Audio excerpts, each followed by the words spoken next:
আসসালামু আলাইকুম, সবাই কেমন আছেন? আজকের ব্লগে আমি জানাতে যাচ্ছি যে কবুতর পরিচিতি ও কবুতর পালন পদ্ধতি। কবুতর আমাদের অতি পরিচিত গৃহপালিত পাখি। বাংলাদেশের গ্রামে এমনকি শহরেও এটি পালতে দেখা যায়। পৃথিবীতে অনেক জাতের কবুতর রয়েছে।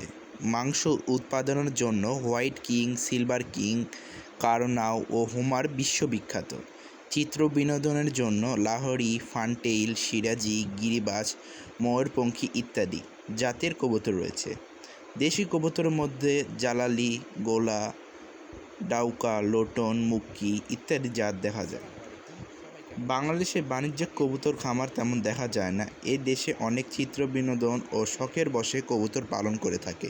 এতে চিত্র বিনোদনের পাশাপাশি কবুতরের বাচ্চা তাদের পারিবারিক মাংসের চাহিদা পূরণ করে। কবুতর জোড়ায় জোড়ায় বাস করে। কবুতর 5 থেকে 6 মাস বয়সে 28 দিন অন্তর 48 ঘন্টার ব্যবধানে 2টি ডিম পাড়ে। ডিম পাড়ার সময় হলে এরা উভয়ে খড়কুটা টেনে বাসা তোলে। ডিম পাড়ার উভয়ে পালাক্রমে তা দেয়। কবুতরের ডিম থেকে বাচ্চা ফুটতে 18 দিন সময় লাগে। কবুতর পালন একটি শখের কাজ। কবুতর থেকে বছরে 7 থেকে 8 জোড়া বাচ্চা পাওয়া যায়। এইবার আসি কবুতরের পালন পদ্ধতি। কবুতর 3 অবস্থায় পালন করা যায়: মুক্ত পদ্ধতিতে, আবদ্ধ পদ্ধতিতে ও অর্ধ আবদ্ধ পদ্ধতিতে। মুক্ত পদ্ধতিতে হয়, সকালে কবুতরের বাসা থেকে ছেড়ে দেওয়া হয়। দিনের বেলা খাদ্যর খোঁজে এরা বিভিন্ন জায়গায় উড়ে বেড়ায়। মাঝে মধ্যে বাড়ি এসে বিশ্রাম নেয়, আবার চলে যায়, তবে সন্ধ্যার আগে এরা বাড়ি চলে আসে। এই অবস্থায় সাধারণত কবুতরে কোনো খাদ্য সরবরাহ করা হয় না, কিন্তু কবুতর সবসময় মাঠ থেকে পরিমাণ মতো খাবার পায় না, তাই মুক্ত পদ্ধতিতে পালন করা কবুতরকেও বাড়িতে নিয়মিত কিছু খাবার সরবরাহ করতে হয় যেন ভালো বাচ্চা দিতে পারে। এবার আসি আবদ্ধ পদ্ধতিতে। আবদ্ধ অবস্থায় বড় ঘরের মধ্যে কবুতর পালন করা হয়। এই অবস্থায় কবুতরের ঘরে যেন প্রচুর আলো বাতাস ঢুকতে পারে এদিকে খেয়াল রাখতে হবে। এখানে ঘরের মধ্যে কবুতরকে বাসা বা খোপ তৈরি করে দেওয়া হয়। তাছাড়া ঘরের মধ্যে কবুতরের জন্য খাদ্য ও পানির পাত্রের ব্যবস্থা করতে হয়। ঘরের ভিতর যেন বৃষ্টি না পড়ে সেদিকে খেয়াল রাখতে হবে ও কবুতরকে সময় মতো খাবার দিতে হবে। এ অবস্থায় কবুতর নিজের খাদ্য নিজে সংগ্রহ করতে যেতে পারে না।